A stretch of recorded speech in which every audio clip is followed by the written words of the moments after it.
할렐루야. 잘 오셨습니다. 오늘 하나님의 말씀을 함께 나눌 때 우리 모두에게 큰 은혜가 되길 줄 믿습니다. 오늘이 아버지 주일인가 봐요. 꽃도 하나 달아주는 사람 없지만은 그래도 우리 아버지들 정말 참 진심으로 한번 축복하며 우리 한번 수고하십니다. 박수 한번 쳐드리면 어떨까요? 네. 자녀들도 어머니는 많이 사랑을 기억하고 또 평상시도 표현을 잘 하더라고요. 그런데 아버지는 어머니 못지않은 사랑이 다 있음에도 불구하고 별로 드러나지도 않고 알아주지도 않고, 근데 성경의 역사에도 보면은 아버지에게 주시는 하나님의 그 위계 질서가 있어요. 가정에도 아버지를 통해서 자녀들에게 축복하는 거예요. 야곱도 자기의 12 아들에게 축복을 한 명 한 명 불러가면서 축복해 주었어요. 하나님께서 이 아버지에게 주신 이 위계 질서 속에서 아버지에게 주신 권위가 있어요.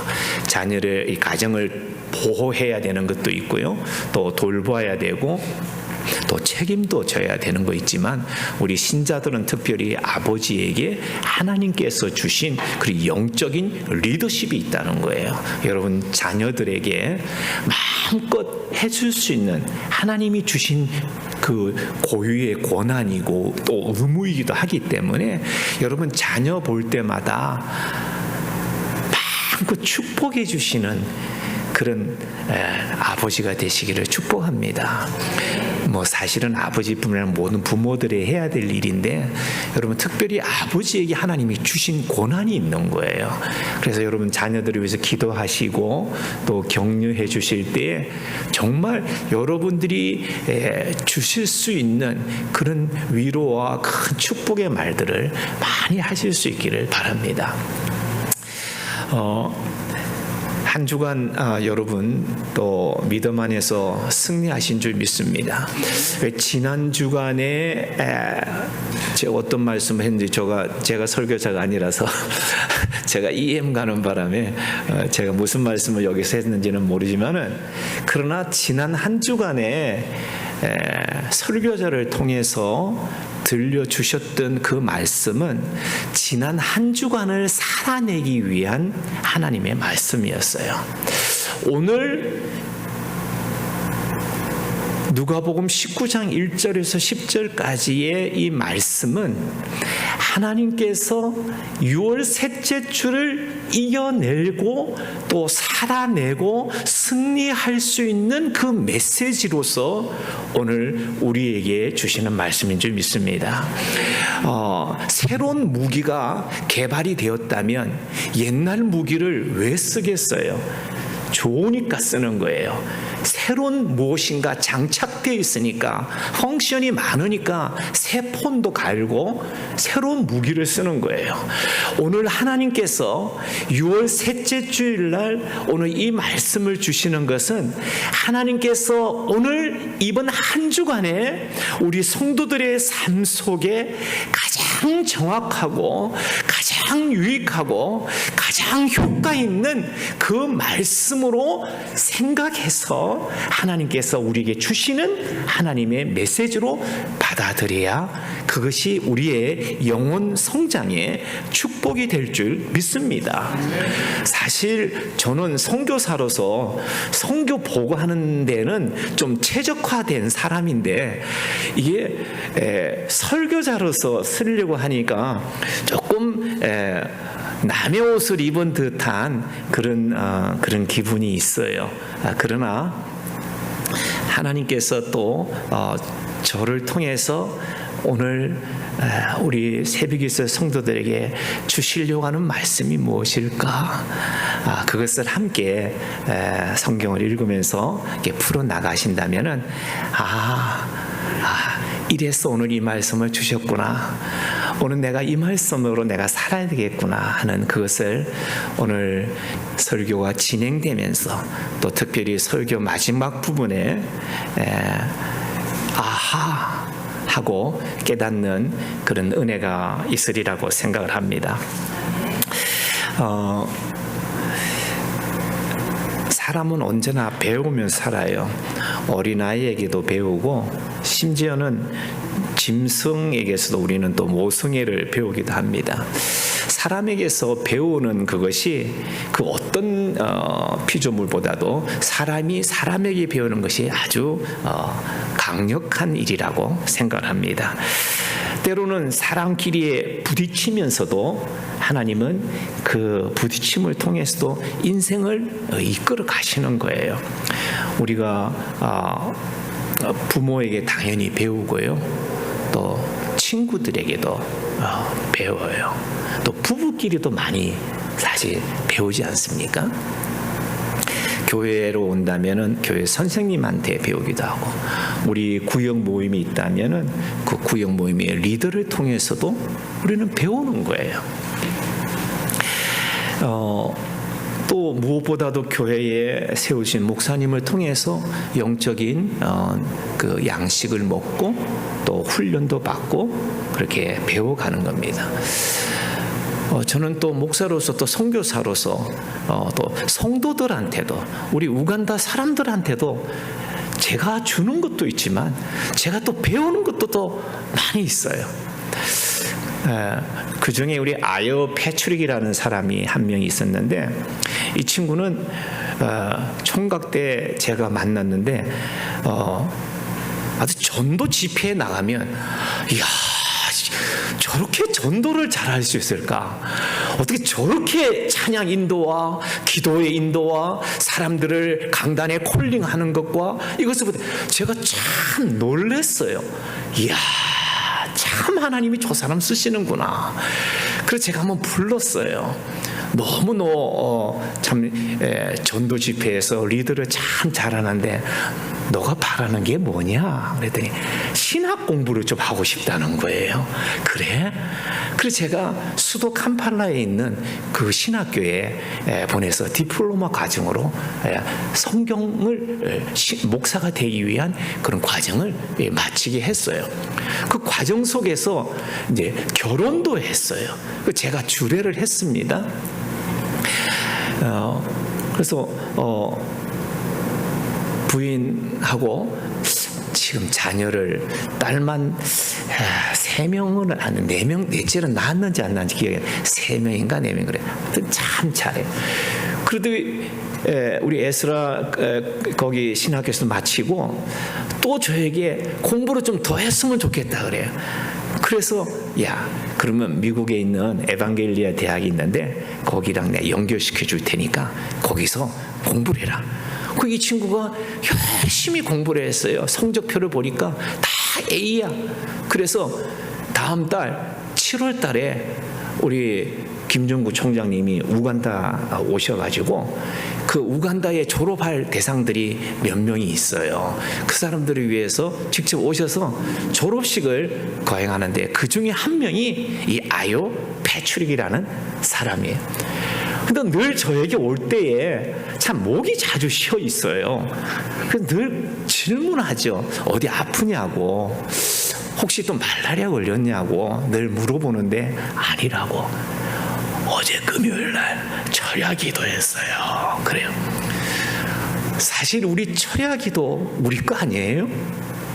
우리 한국 사람 거 아니에요? 우리 한국 초기 교인들 다 철야했습니다. 우리 그렇게 그런 눈물의 기도로 우리가 이렇게 자란 거예요. 그냥 자란 거 아니에요. 우리는 점점 사라져가고 그것을 시간을 줄여가고 또 심지어는 없애버리는데 거기는 그것이 살아있어요. 철야 기도를 하면 정말 올라이트를 하는 거예요. 그리고 토요일 새벽 기도까지 하고 그리고 저를 만나러 왔어요. 그래서 제가 왔으니까 생수도 하나 주고 집에서 별로 깨끗한 물 먹지 못하니까 생수 물병을 하나 사가지고 주고 그리고 바나나 하나를 먹으라고 아침을 이렇게 주면은 손사래를 칩니다. 아니 왜 안 먹어? 저 금식해요. 저 40일 금식 중이에요.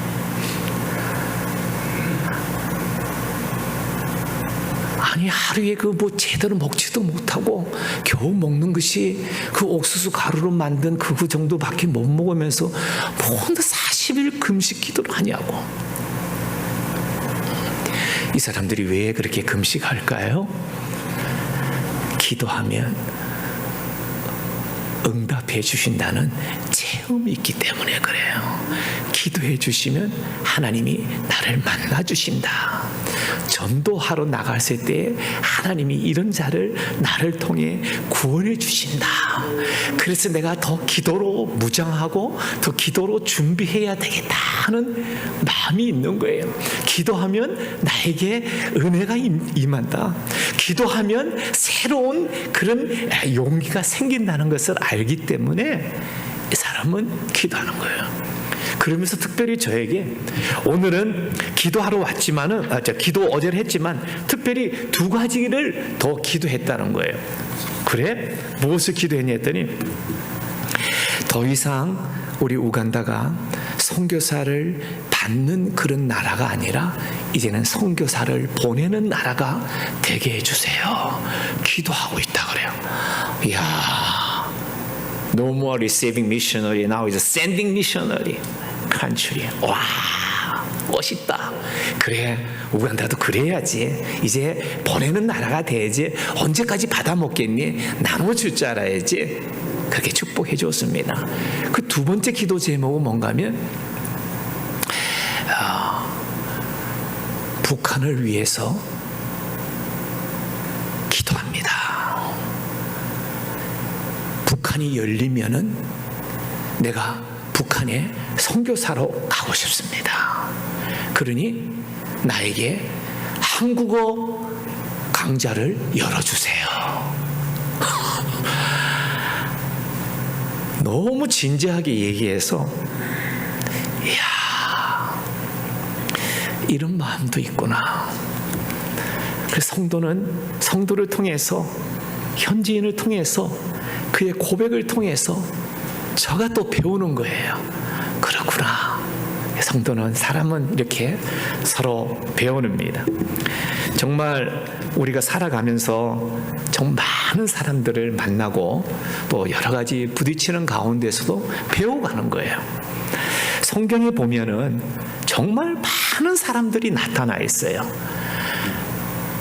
성경은 스토리텔링이에요. 오늘 이 삭개오도요. 제가 오늘 스토리텔링식으로 한번 이야기를 좀 꾸며가 보려고 해요.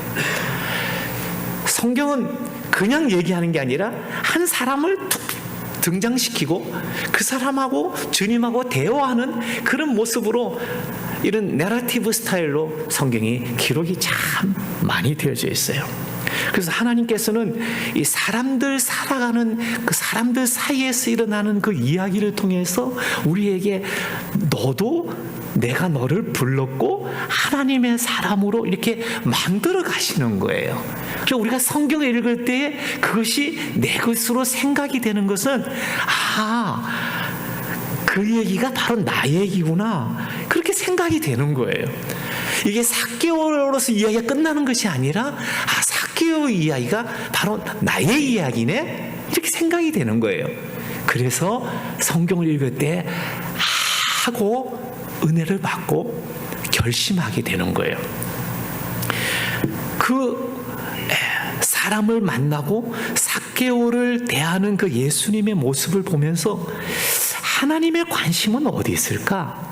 하나님의 손은 어디에 있을까? 하나님의 마음은 누구에게 갈까? 이런 것들을 볼 수가 있습니다. 하나님께서는 우리가 전능하다 하시지만은 어떻게 생각하면 전능하지 않은 것 같아요.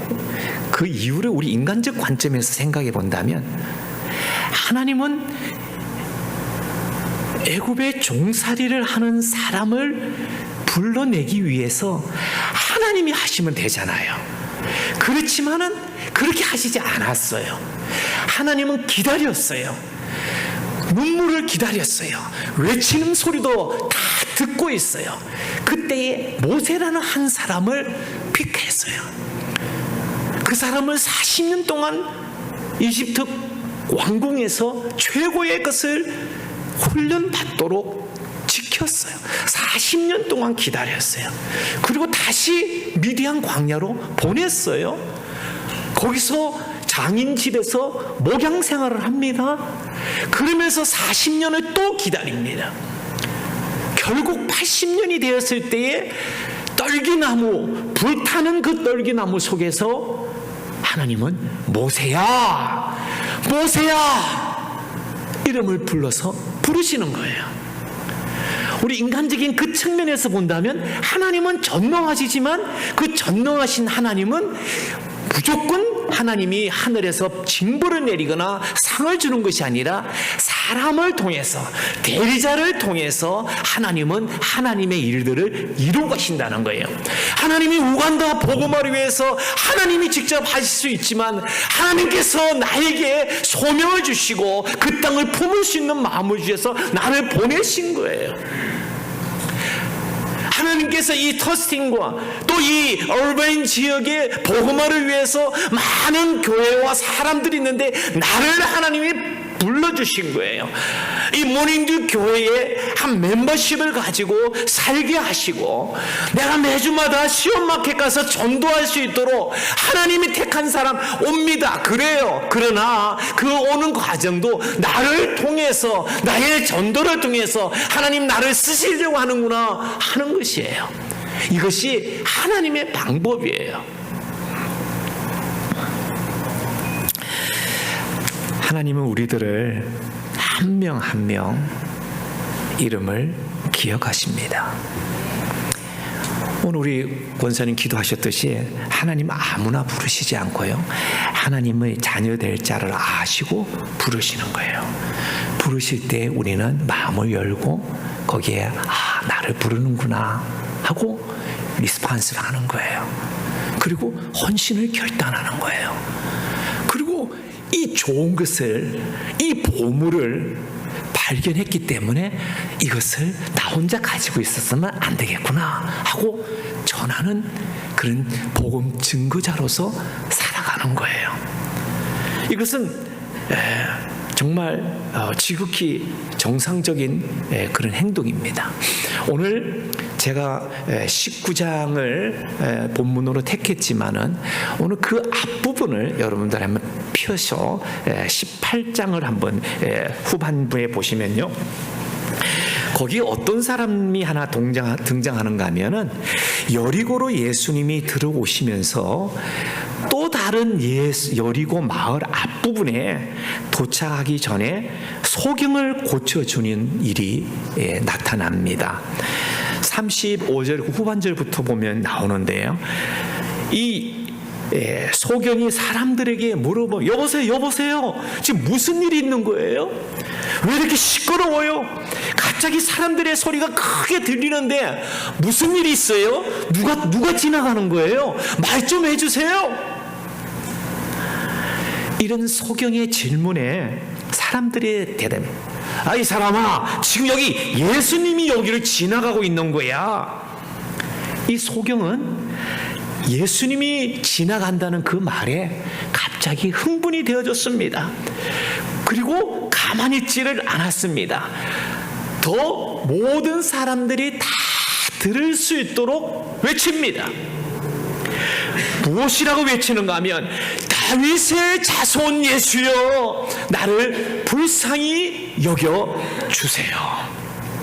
이 소경이 왜 다윗의 자손이라고 외쳤어요? 이 소경은 소문으로 듣는 그 예수님이 우리 유대인들이 조상 때부터 기다리고 오는 그 메시아다 하는 사실을 인정하면서 부르는 호칭이 다윗의 자손이라는 뜻이에요. 그냥 얘기하는 게 아니에요. 벌써 다윗의 자손이여 예수여 이렇게 불렀다는 그 자체 속에 이 사람은 비록 자기의 신분은 소경이지고 남한테 적선을 달라고 하는 그런 사람이었지만은 다윗의 자손이 예수라고 믿었습니다. 이것이 이 사람의 이 한 문장 속에 이 사람의 믿음이 표현되는 거예요. 이 소경은 마가 선생님은 이 소경은 바디메오일 것이다, 이렇게 다른 버전에서는 얘기를 합니다. 근데 어쨌든 이 소경, 나는 믿습니다. 나는 나사렛 예수가 곧 다윗의 자손인 줄 믿습니다. 그 예수는 우리가 기다리고 있는 메시아입니다 하는 그런 뜻에서 다윗의 자손 예수여 하는 이 표현을 하고 있는 거예요. 자, 이런 첫 번째 표현 속에 이렇게 간절함을 가지고 외쳤는데 사람들의 반응이 어떨까요? 39절에 18장 39절 보면 사람들은 이 소경을 꾸짖었다고 했습니다. 야, 이 사람아 좀 조용히 좀 해. 아, 왜 이렇게 소리를 지르는 거야? 시끄러워 죽겠네. 사람들은 이 사람에게 핀잔을 줍니다. 조용히 하라 그럽니다. 소리치지 말라고 합니다. 그런데 오늘 이 소경에게서는 오늘 이 순간이야말로 자기 인생의 최고의 날입니다. 나는 오늘을 절대 놓쳐서는 안 돼. 작정을 했습니다. 사람들이 비난하는 것 있었지만은 거기에 신경 쓰지 않고 오히려 이 소경은 더 크게 소리를 지르면서 다윗의 자손이여 나를 불쌍히 여겨 주세요. 이게 이 소경의 영적인 몸부림이고 갈급함이고 절박함의 모습입니다. 되게 힘이 없고 불쌍한 이 소경에게 어른들이 만약에 야단을 쳤다면 일반적인 생각은 아유, 어른들이 야단치네, 아유, 내가 너무 소리 질렀나, 아, 내가 좀 조용히 해야 되겠구나, 그럴 수 있지 않겠어요? 그런데 이 소경은 이 기회를 잡아야 되겠구나, 난 오늘 반드시 예수님을 만나야 되겠다, 난 오늘 이 기회를 꼭 잡을 거야. 결과가 어떻게 되었습니까? 걸어가던 예수님의 발걸음이 멈추었습니다. 할렐루야. 저는요, 이 말씀을 읽으면서 이 본문이 너무 저에겐 감동이 되어졌어요. 아, 내가 외치면은 주님이 걸어가다가 쓰는구나. 내가 이름 부르면 주님이 들으시는구나. 주님하고 찾으면 주님은 걸음도 멈추고 만들어 주시는구나. 아멘, 아멘. 그렇다. 저는 이 19장 앞서서 같은 여리고에서 일어났던 이 소경을 고쳐주시는 이 장면에서 저는 너무 감동이 돼서 박수를 쳤어요. 그래요, 이것이 믿음이지. 이것이 믿음의 비결이구나. 우리가 주님을 찾고 또 주님을 만나려는 이 사람의 이 영적인 몸부림이 다 조용히 하라 했는데 더 크게 소리 질러서 다윗의 자손이여 나를 좀 고쳐주세요. You are the one who hear me. 당신만이 나를 고칠 수 있습니다. I trust you. I believe in you. Lord, help me. Help me.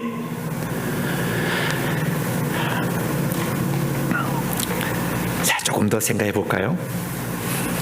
예수님이 걸어가다가 멈췄어요. 시끄러운 소리를 예수님이 들었어요. 다윗의 자손 예수요. 가만히 있어봐. 누가 나를 부르지? 야, 그 사람 찾아와. 그리고 데리고 와. 사람들의 관심이 그 소경에게 다 갔습니다.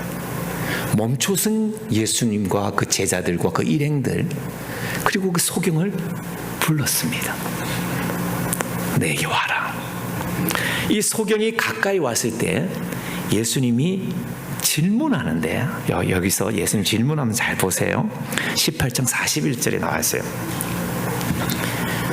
네게 무엇을 하여 주기를 원하느냐? 이 주님의 질문이에요. 그런데 우리는 성경을 읽을 때 우리가 큐티 많이 하잖아요. 이 질문을 나에게 하신다면 주님이 이 시간도 내게 무엇을 하여 주기를 원하느냐, 그 질문에 여러분들의 대답은 무엇일까요? 여러분은 어떻게 대답을 하시겠습니까? 여러분, 세상을 살면서 좀 똑똑한 사람 만나서 어드바이스 하나를 받는 일, 그 굉장히 귀한 일이에요. 피아노를 전공하는 사람이 대학에서 대학원 가기 위해서 더 하이 퀄리티를 그렇게 할 때에 그런 전문 선생님이 야, 근데 터치할 때 말이야, 이 부분을 좀 잘해야 돼 하고 살짝 어드바이스 한마디 해주는 게 그 사람 인생을 바꾸고 그 시험에 합격할 수가 있어요. 제가 석사 공부를 할 때도 일주일에 한 번밖에 교수님 만나지 않아요. 거의 제가 얘기해요. 왜? 책 리뷰해야 되고 발표해야 되고 여러 가지 프리젠테이션이 있어요. 근데 교수님 가만히 때로는 눈을 감고 쳐다봐요. 근데 한마디 탁 해줘요. 그 한마디가 등록금 값이에요. 그 한마디 때문에 설교는 이렇게 준비하는구나 하고 눈이 확 띄어지는 거야.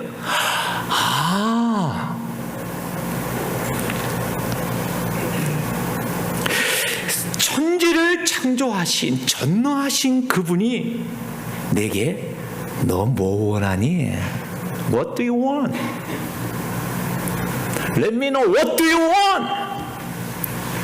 Tell me right now. 정말 너 뭘 원하니?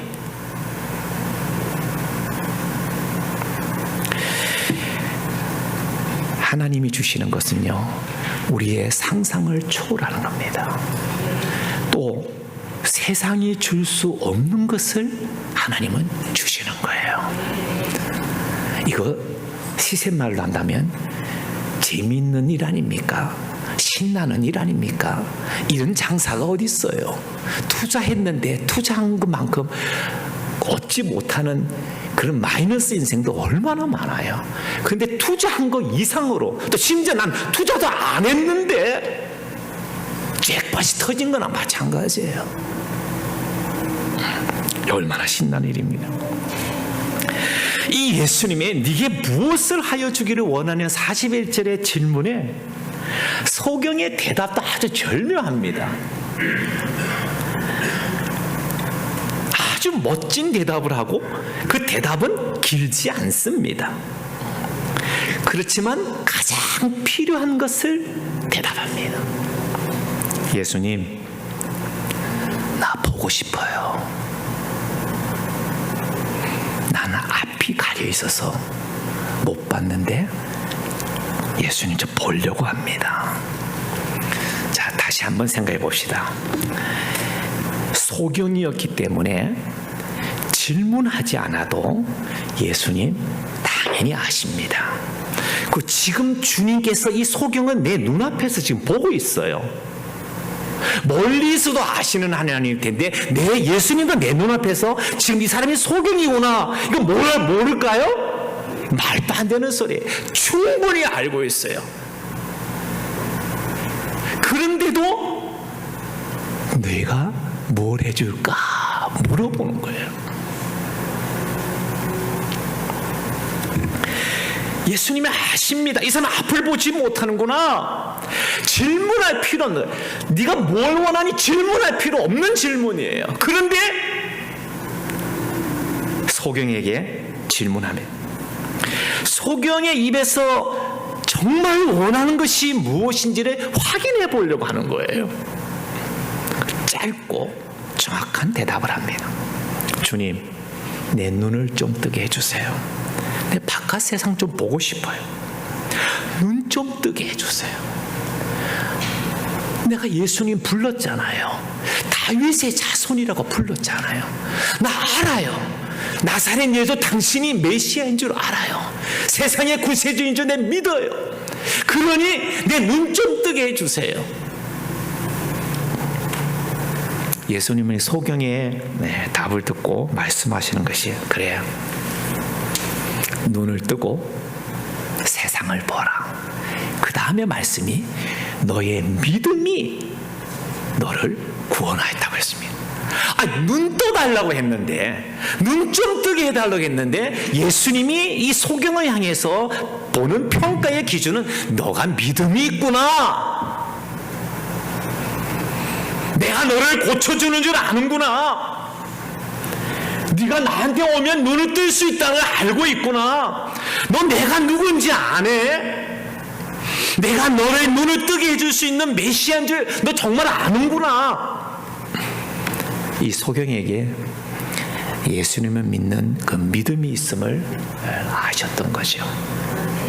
그래서 결과적으로는 이 소경의 믿음으로 육안도 띄어지고 주님을 바라볼 수 있는 영안도 열려지는, 이것이 축복인 줄 믿습니다. 여러분, 이렇게 눈을 뜨게 된 기적을 체험한 소경은요, 그 다음 리스판스가 가만히 있지를 못해요. 왜요?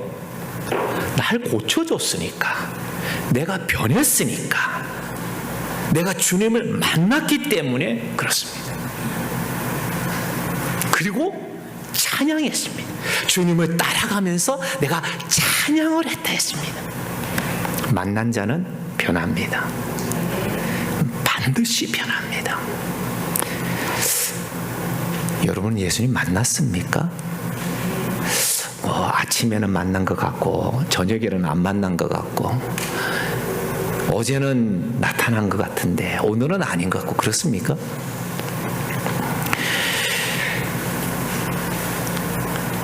저희 아버님이 제주도에서 목회를 하셨는데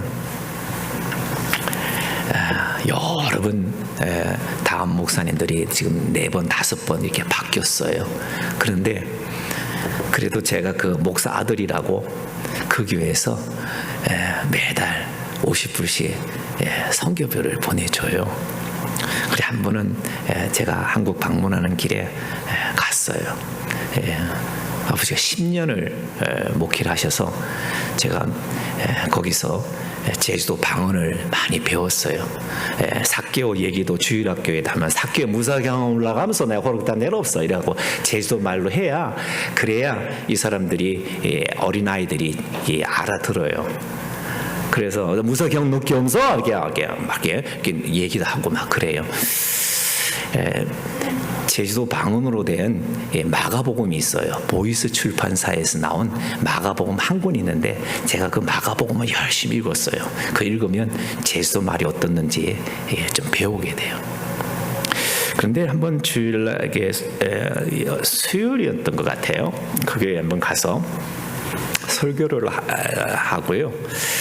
그리고 인사 다 마쳤습니다. 이제 주차장에 나와서 시동을 딱 걸고 가려고 하는데 안에서 목사님이 막 뛰어나오는 거예요. 선교사님, 잠시 시동 끄시고 다시 좀 교회를 좀 와주세요. 아니, 왜요? 나 가려고 그러는데, 우리 권사님이 계시는데 좀 이게 암 환자예요. 선교사님 기도 좀 받고 싶다 하니까 기도 좀 해주세요. 그래. 그리고 그래요? 네, 그럼 그러죠. 그 시동을 끌고 들어가려고 하는데 성령께서 내 마음에 질문을 하라 그래요. 근데 주차장에서 교회까지 10초도 안 걸려요. 근데 질문을 하라. 그럼 몇 발짝 걸어가면서 계속 무슨 질문해요? 무슨 질문해요? 계속 물어가면서 제가 질문하라고 얘기하면 질문 내용도 가르쳐 주셔야지. 무슨 질문이에요? 그리고 몇 발짝 걸어갔어요.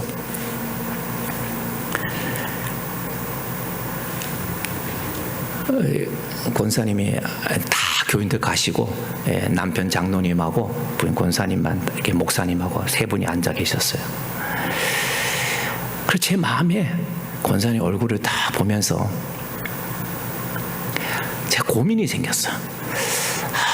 주께서 나에게 질문하라 했는데 무슨 질문하지? 질문하라 했는데 혼자 그 짧은 몇 초 상관이지만 계속 질문하는 거죠. 무슨 질문하지? 무슨 질문하지? 그래서 이제 장로님과 권사님 다들 선교사님 빨리 기도해 주세요. 예. 권사님 제 얼굴을 좀 쳐다보세요. 예? 네. 제가 한 가지 질문할 게 있어요. 예, 질문하세요. 권사님, 예, 질문하시라니까요. 권사님, 딱 한 가지만 질문할게요. 권사님, 예수 믿으세요? 그 얘기에 이 권사님이 눈물을 막 쏟으면서 선교사님, 나 예수 안 믿었습니다. 그럼 권사님이세요? 50대 중반이었어요. 교회 생활 잘합니다. 주일학교 선생님으로 봉사 많이 했어요. 찬양대. 그런데 종교인으로 교회 출석은 했지 나 예수 안 믿었어요. 여러분 그 얘기를 어떻게 받아들이십니까? 저도 깜짝 놀랐어요. 아니 권사님한테 선교사가 질문하는 것이 예수 믿냐고 하는 질문이 이게 적당한 질문이겠어요? 있을 수 없는 질문이에요. 해서도 안 되는 질문이에요.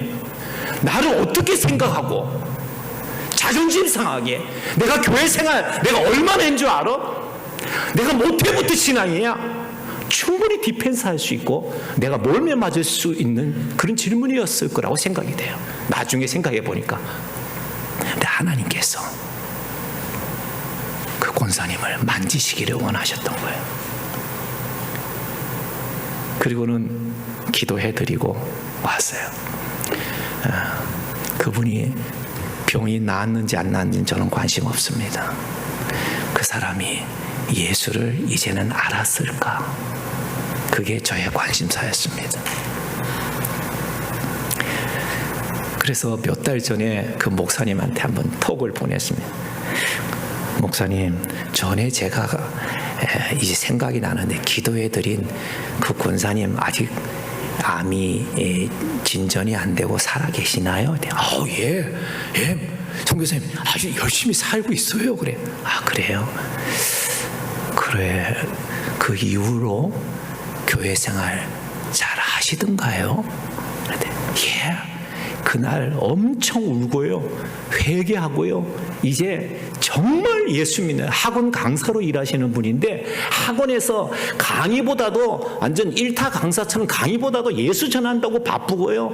열심히 충성하는 진짜 신자가 되어졌어요.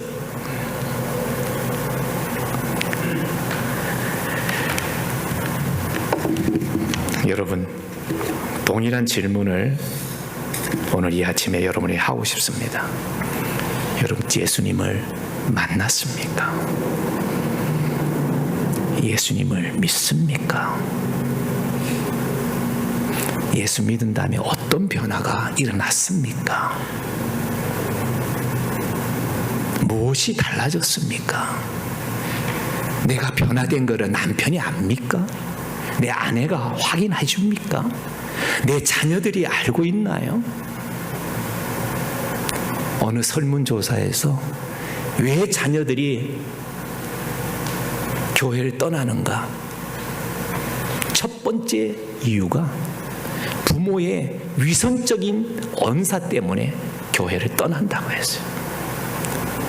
교회 직분은 좋은데 집에 와서 하는 것이 맨날 교회 욕이나 하는 거예요. 그러니 그 자녀가 예수 믿을 까닭이 없는 거죠.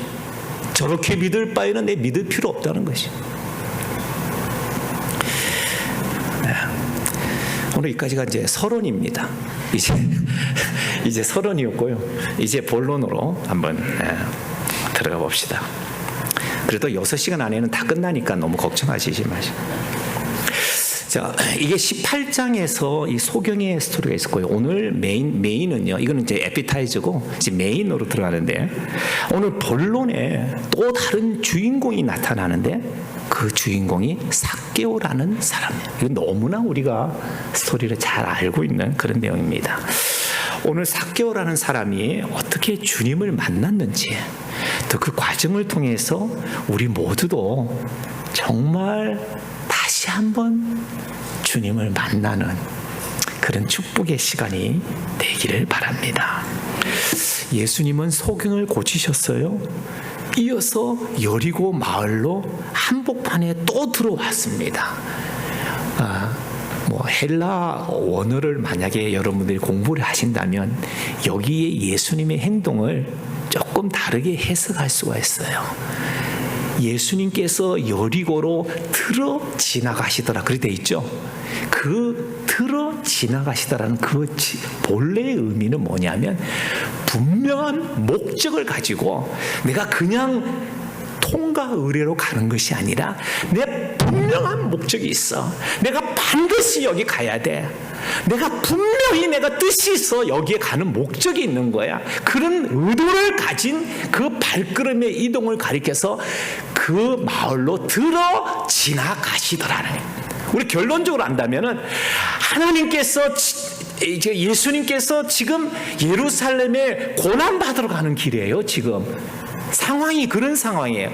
지금 내가 예루살렘에 20몇 킬로 떨어졌는데 여기에 들어가면 거기서 내가 많은 사람들에게 욕을 받고 침을 뱉고 내가 채찍에 맞고 마지막에는 십자가에 죽는다는 그걸 알고 계시고 그 향해서 가는 그 모든 과정을 알고 계시는 그 예수님께서 그래도 내가 여기도 내가 이런 양 한 사람이 있는데 그 이런 양 한 사람 찾아와 내가 목적을 가지고 여리고로 들어가는데 삭개오라는 한 사람 때문에 발걸음이 멈춰서고 소경도 고치셨고 삭개오를 위해서 그 여리고 마을에 들어가시는 거예요.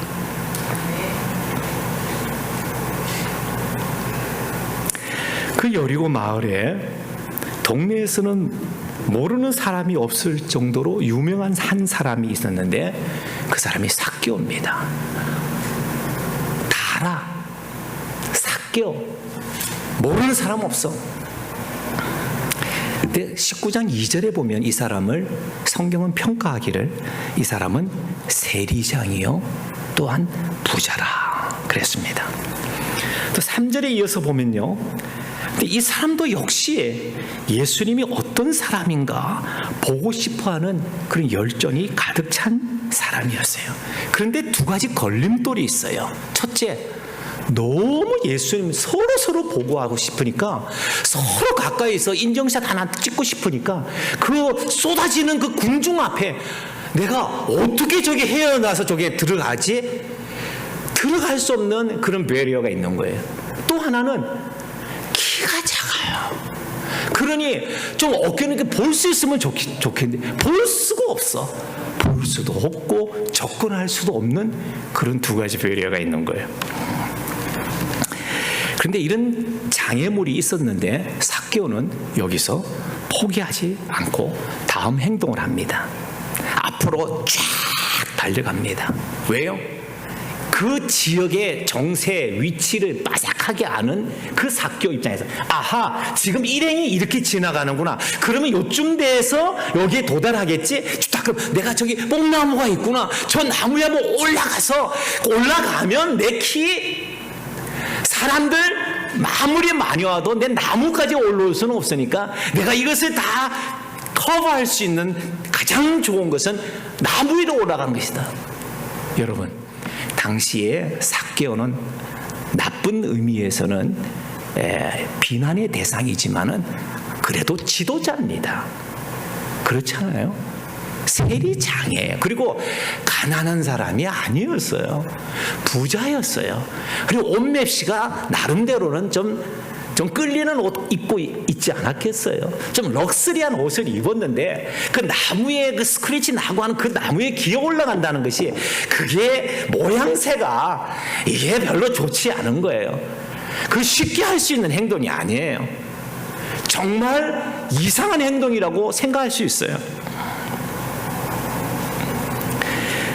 그냥 내가 이 나이에 내가 세리장인데 내가 그 천한 사람들이 올라가는 저런 나무에 내가 어떻게 올라가?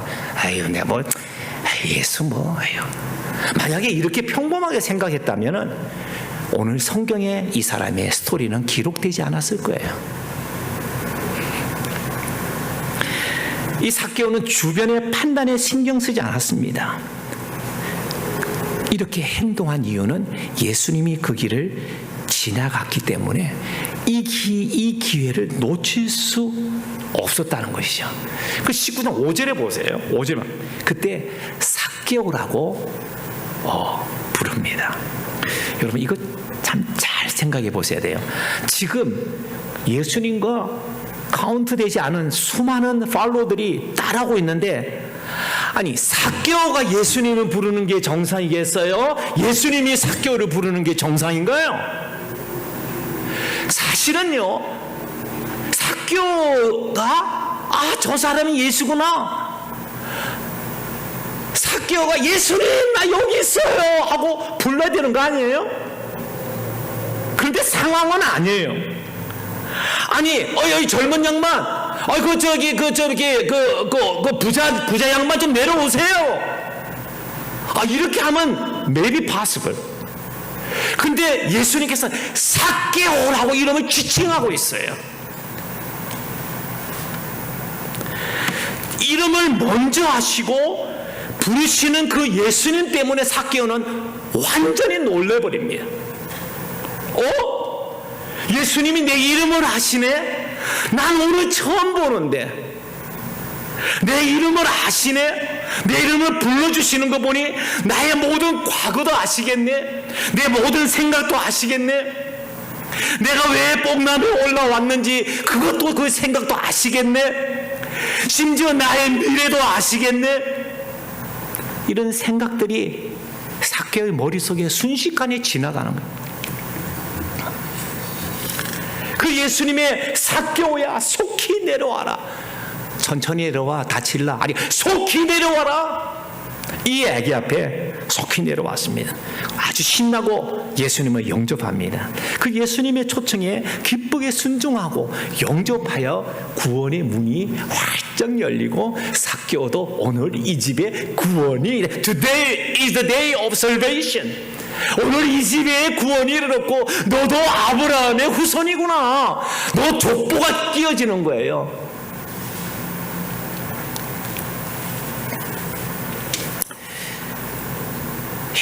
이름을 불러주는 거. 제가 5월 11일 날 여기 와서 설교할 때 이윤수 집사님을 집중 공격을 해서 아주 기억을 하고 있습니다. 아마 이윤수 집사님도 저를 위해서 특별히 기도를 해주시지 않을까, 그런 생각을 믿거나 말거나 해봅니다. 그럼 초등학교 다닐 때 그때 우리 한 70명, 80명씩 한 클래스에 있었어요. 그런데 어느 날 선생님이 1학년 입학해서 얼마 안 됐는 한 달 내지는 2달. 그런데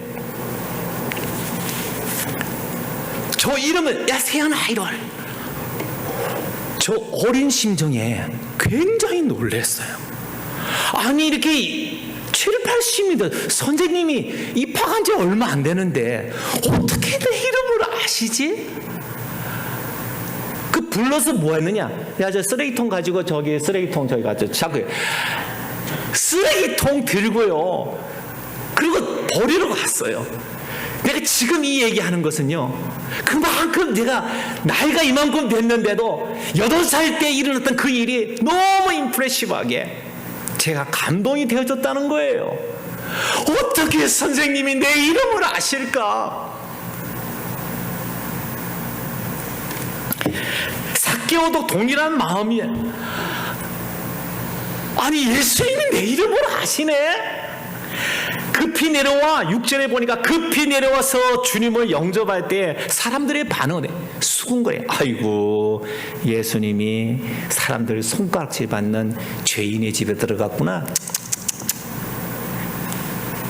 그런데 그런 소리 그래도 아랑곳하지 않고 예수님 앞에 삭개오는 두 가지 약속을 합니다. 첫째, 내 재산의 반을 가난한 자들에게 줄게요. 예수 믿자마자 내 재산,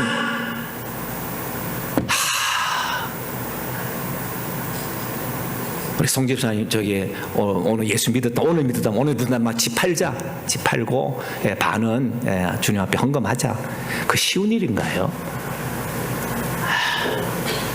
결코 쉬운 일 아니에요. 왜?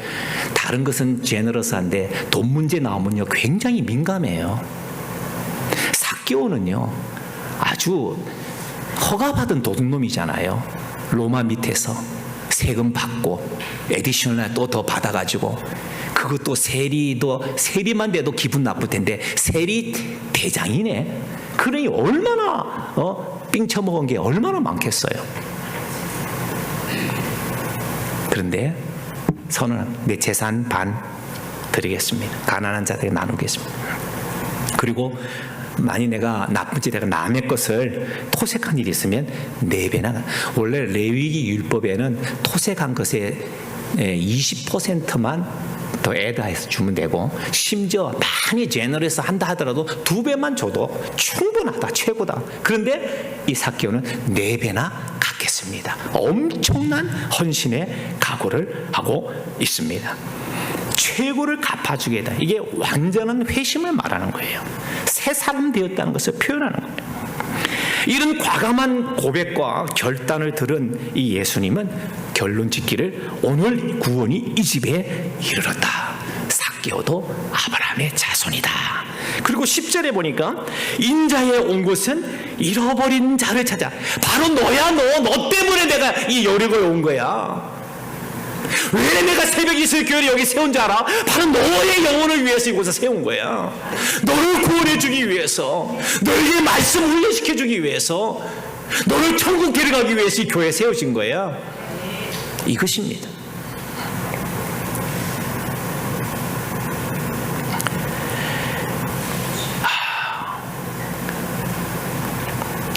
자, 다시 한번 여리고를 찾아오신 예수님과 삭개오 얘기를 조금 다시 한번 스토리를 한번 꾸며보겠습니다.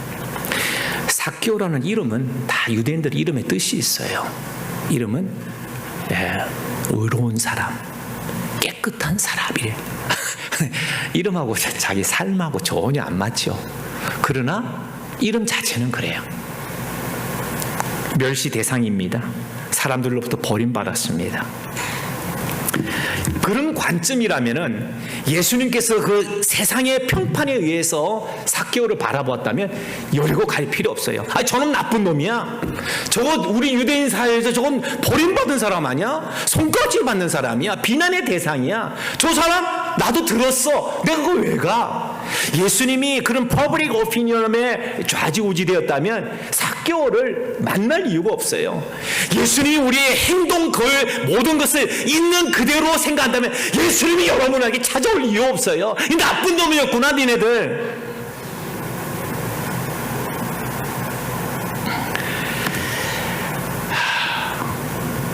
그런데 주님은 찾아와 주셨어요. 만나 주셨어요. 그래서 오늘 여러분들이 이 자리에 앉아 있는 거예요.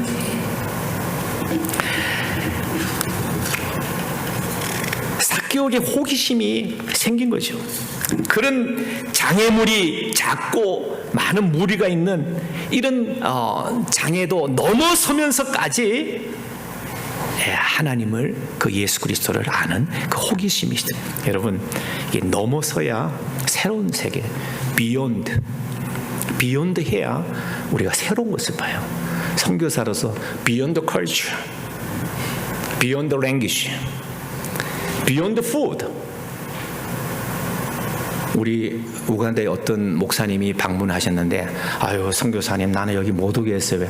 나는 김치 없으면 못 먹어요. 뭐예요? 근데 여기서 어떻게 김치를 담고 어떻게 밥을 먹겠어요? 나는 여기 선교사로 못 오겠다요.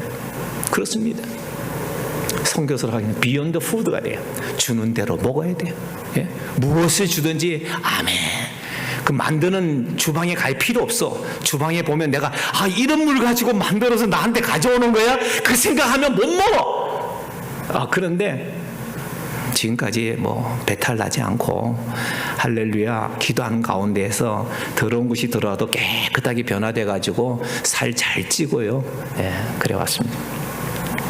여러분, 비욘드 하면 기적을 봅니다. 비욘드 하면 참 치유도 회복하게 되어집니다.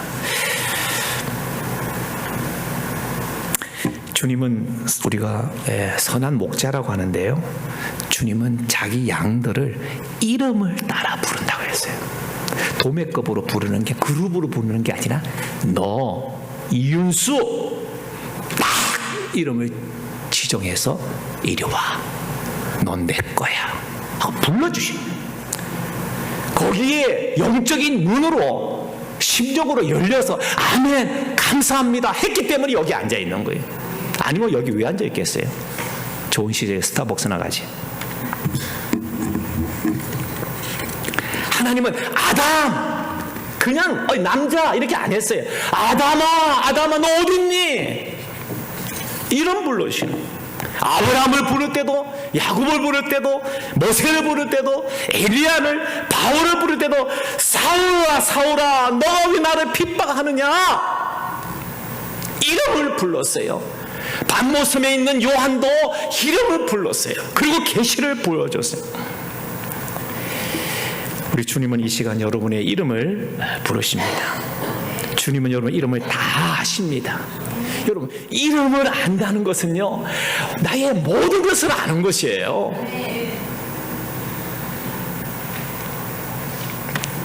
사랑하는 우리 새벽 기술교회 성도야, 내가 너의 마음에 들어가고 싶어.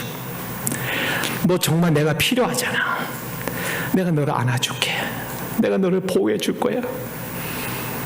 내가 너에게 막힌 길을 열어줄 거야. 난 항상 너를 도우려고 하고 있어. 너 마음 문 열고 나를 영접하지 않겠니? 우리 문을 계속해서 두드리고 계시는 줄 믿습니다. 이런 추측을 한번 해봅니다. 예수님의 제자 가운데서 텍스 콜렉터가 있었어요. 이윤수 집사님 누구죠? 예수님 12제자 중에 텍스 콜렉터가 있어요. 누구예요?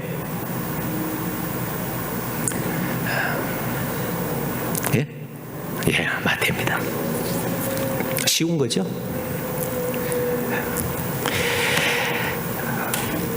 한번 추측해 봅니다. 예수님과 삭개오 집에 들어갈 때 많은 제자가 마태, come on here. 야, 너 둘이 좀 프리토킹 좀 해라. 마태는 삭개오를 만나서 자기의 신앙 경험을 나누었을 겁니다. 내가 어떻게 세리가 되었고, 내가 얼마나 죄인이고, 주님이 나를 어떻게 부르셨는지 다양한 주제로 이야기했을 거라.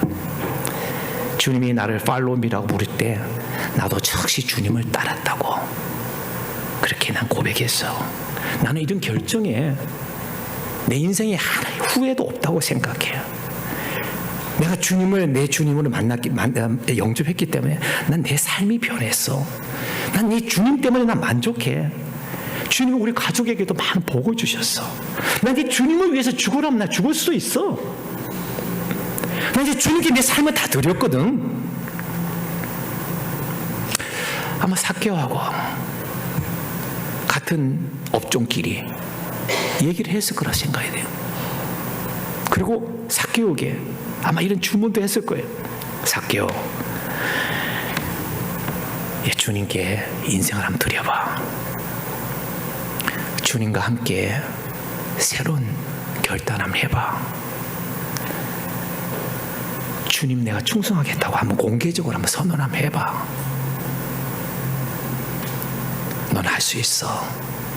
주님이 너를 불렀잖아. 주님이 지금 저 옆에 계시잖아. 니네 집에 왔어. 바리새인들과 군중 앞에 너를 잃어버린 양이라고 했어. 잃어버린 양 찾기 위해서 인자가 이 땅에 왔는데 인자는 곧 예수 그리스도고 바로 너를 구원해 주기 위해서 니네 집에 왔다 하잖아. 자, 이제 나도 이제 예수님을 섬기겠습니다. 나도 이제 예수님을 사랑합니다. 예수님 나의 전부입니다. 나 예수님 사랑. 좀 고백해봐. 아마 삭개오는 이런 어드바이스를 마태에게 듣지는 않았을까요?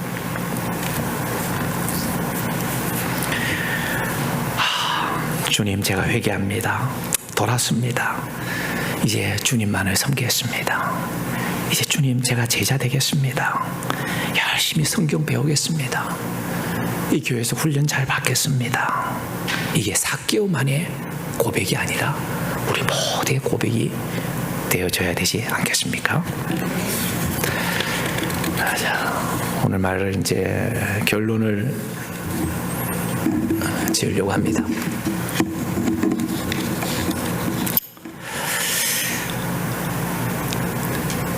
저는 오늘 설교를 마무리하면서 여러분, 오늘 제목이 뭔가요? 나를 아시는 하나님. 나를 아시는 하나님, 여기에 두 마음이 있을 거라고 생각이 돼요. 나를 아신대. 내 생각을 아신대. 내 기도를 다 아신대. 어떤 사람은 불안해할 수도 있어요. 또 어떤 사람은 복음으로 들려지고 축복으로 들려지고 위로로 들려질 수도 있습니다. 어느 쪽인가요? 저는 2009년도에 주님의 부르심을 받고 아프리카 우간다로 복음 들고 시골 구석구석을 돌아다녔습니다. 어디든지 성경을 배우고 싶은 사람들이 있다면 열심히 달려갔습니다. 남들은 다 받아오는 그 파송교회 하나도 없이 마치 무작정 상경한 사람처럼 맨 땅에 헤딩하는 기분으로 주님만 바라보고 달렸습니다. 그랬더니 2019년도에 산호소에서 총회를 할 때에 성구부에서 저를 파송해 준다고 서류를 준비해 오라고 했습니다. 그 총회 기간 중에 수요 예배를 드리면서 파송장을 받았습니다. 10년 만에 아무도 저를 아는 사람도 없이 기도해 주는 교회도 없이 그렇게 갔는데, 그러나 그 10년 동안은 저는 참 감사한 삶이었습니다. 참 찬송하는 삶이었어요.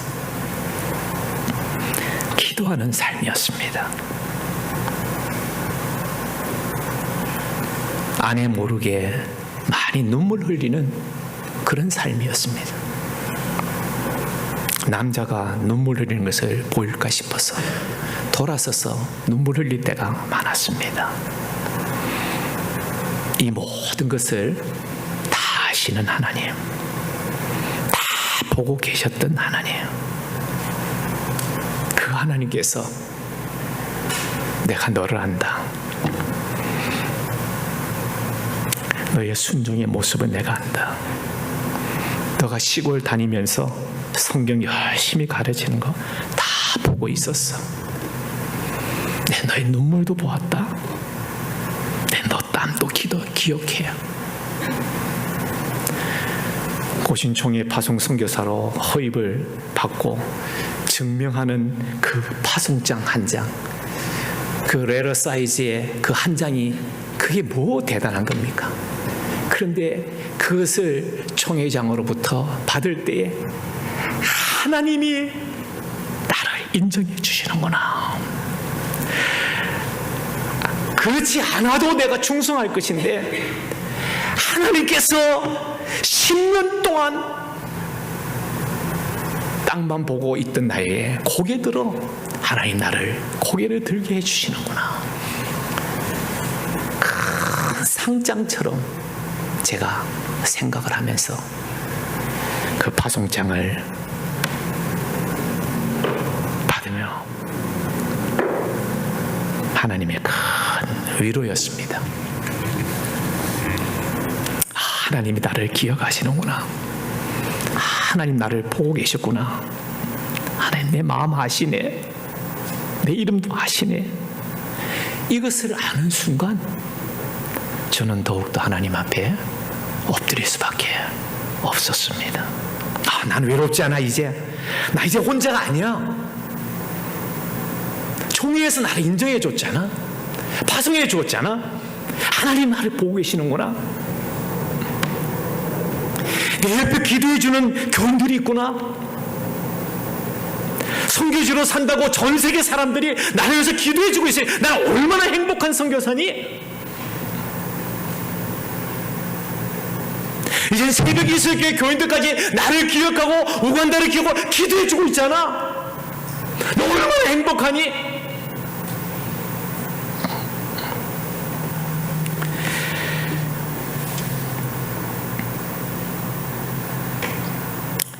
몇 달 전에 우리 함께 동역하는 팀에서 운영하는 초등학교 1학년 학생이 열이 많이 났어요. 학교에 왔는데 선생님이 보니까 열이 너무 많아. 아유, 얘는 집으로 돌려보내는 게 좋겠어요. 그리고 집으로 돌려보냈어요.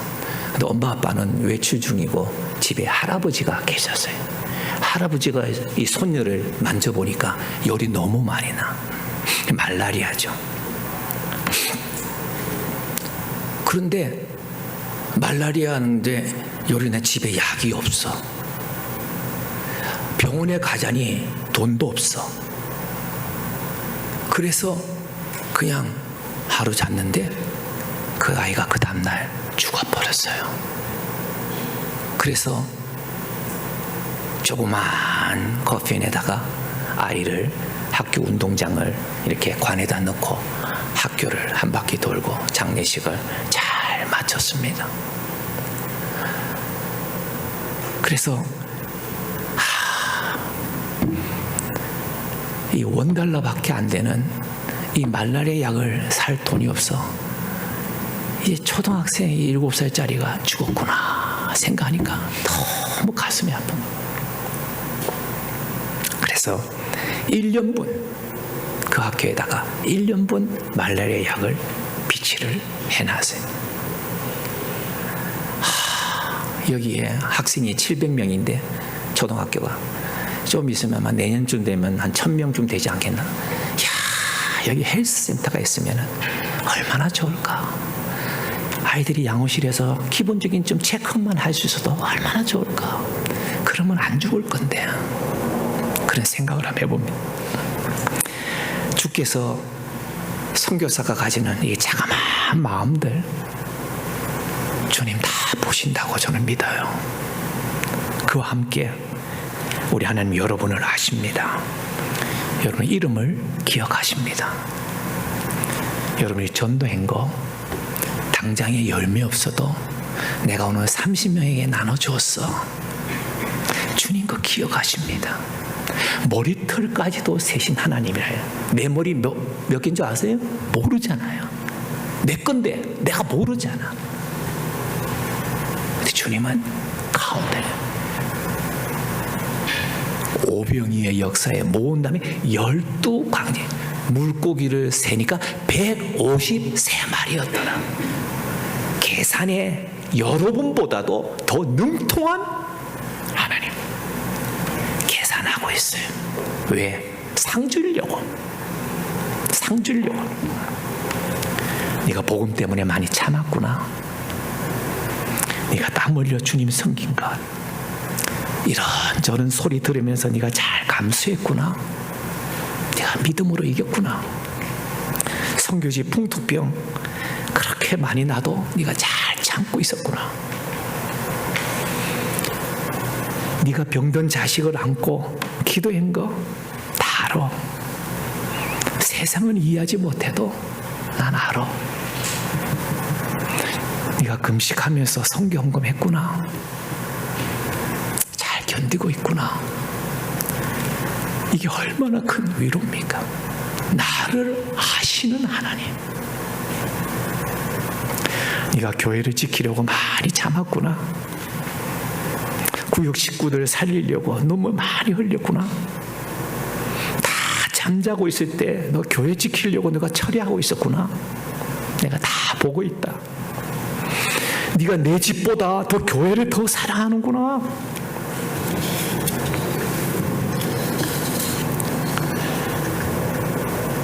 이 본문을 쓰면서 찬송이 생각났어요. 내 주의 나라와 주 계신 성전과 피 흘려 사신 교회를 늘 사랑합니다.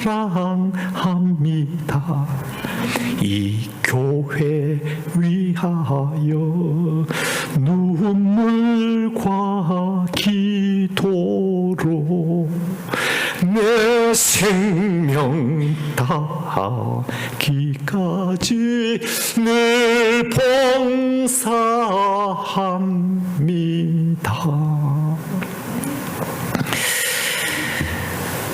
사랑하는 우리 새벽교회도 성도 여러분, 교회는 주님이 만드셨어요. 주님이 교회의 주인입니다. 우린 다 지체들입니다. 이 교회에서 하나님의 사람으로 우리가 만들어져 가는 거예요. 나를 키워주는 교회입니다. 내가 오늘의 내가 있도록 해준 교회가 바로 이 교회입니다. 그럼 나는 교회를 위해서 무엇을 해야 할까요? 3가지 제안을 드립니다. 첫째, 교회를 사랑해야 됩니다. 개혁과 바꾸는 작업도 중요하지만 교회를 있는 그대로 먼저 사랑하십시오. 때로는 휴지가 떨어져 있어도 사랑하십시오. 유리창이 깨어져 있어도 사랑하십시오. 화장실이 좀 더러워도 사랑하십시오. 출장 간 성도들 때문에 빈자리가 혹 많이 보여도 그래도 교회를 사랑하십시오. 야, 이 교회는 틀렸어. 여기 소망 없어. 우리가 이렇게 말할 수 없어요. 왜요? 주님이 이곳에 계시기 때문에 그렇습니다. 2번째로, 교회를 위해 기도해야 됩니다. 여러분, 자녀는 무조건 기도해 주는 거예요. 하도 부모를 사랑하는 게 거꾸로 사랑은 올라오는 게 힘들기 때문에 쉽게 맨다. 부모를 공경하라고 해놓은 거예요. 사랑은 자연적으로 내려가는 거예요.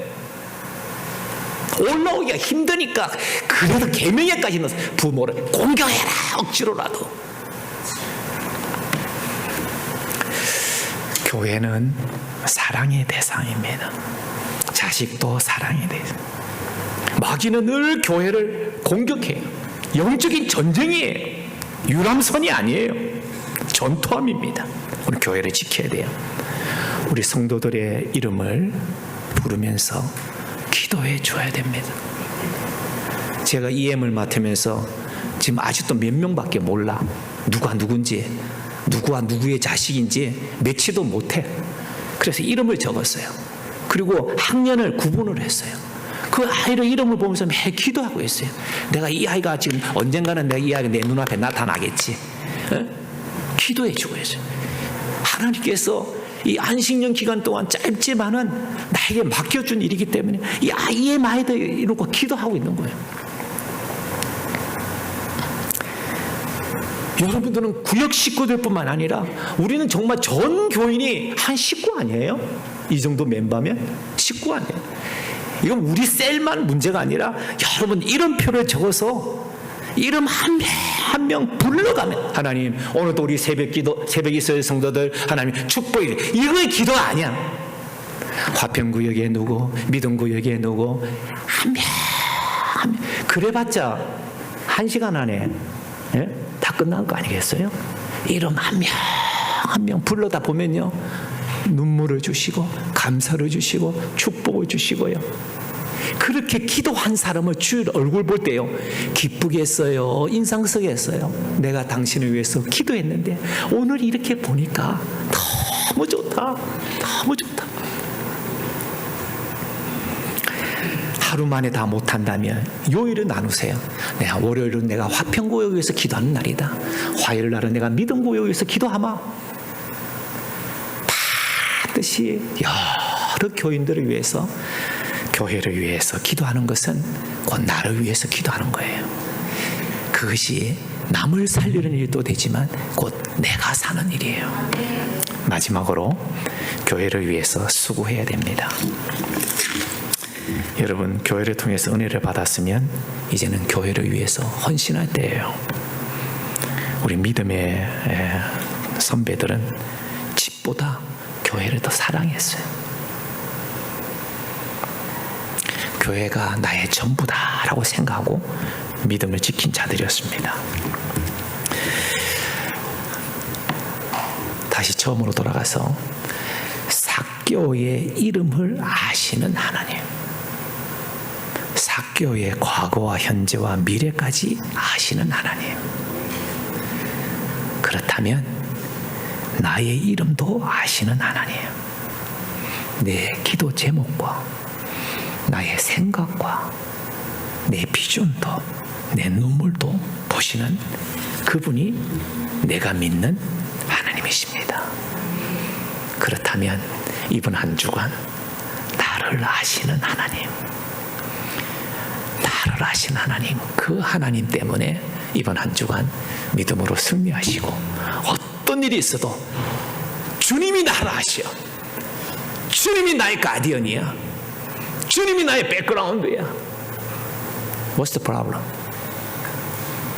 어떤 것도 여러분 앞에 장애가 되지 않을 거라고 생각합니다. 이 아프리카 전 사람이 설교한다는 것이 좀 썩 마음에 안 들지 모르겠지만은 애교로 봐주시고, 그러나 제 마음은 그렇습니다. 제 개인의 신망 고백과 함께 나를 아시는 하나님, 너무 기뻐요. 그 하나님은 여러분을 아십니다.